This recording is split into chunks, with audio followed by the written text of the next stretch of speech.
السلام علیکم، میں ہوں مظفر شاہ اور آپ دیکھ رہے ہیں M P News YouTube channel. بلدیاتی انتخابات جماعتی بنیادوں پر کروانے کا فیصلہ سپریم کورٹ میں چیلنج کر دیا گیا ہے۔ خیبر پختونخوا حکومت نے بلدیاتی انتخابات جماعتی بنیادوں پر کرانے کا پشاور ہائی کورٹ کا فیصلہ سپریم کورٹ میں چیلنج کر دیا ہے۔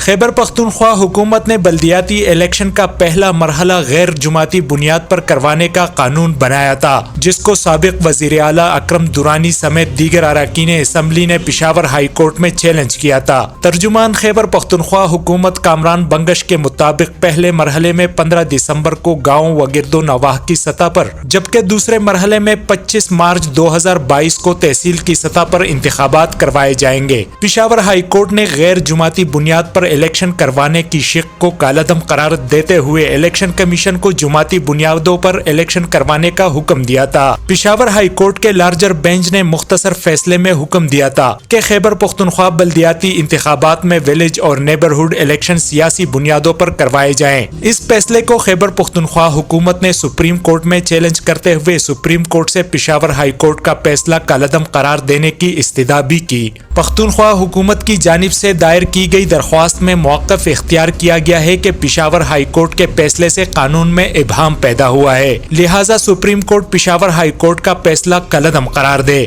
عدالت نے خیبر پختونخوا حکومت کی درخواست کو سماعت کے لیے منظور کر لیا، جو جسٹس عمر عطا بندیال کی سربراہی میں 3 رکنی بینچ 25 نومبر کو کرے گا۔ یہ تھی اب تک کی اہم ترین خبریں۔ مزید خبروں اور اپڈیٹس کے لیے دیکھتے رہیے ایم پی نیوز۔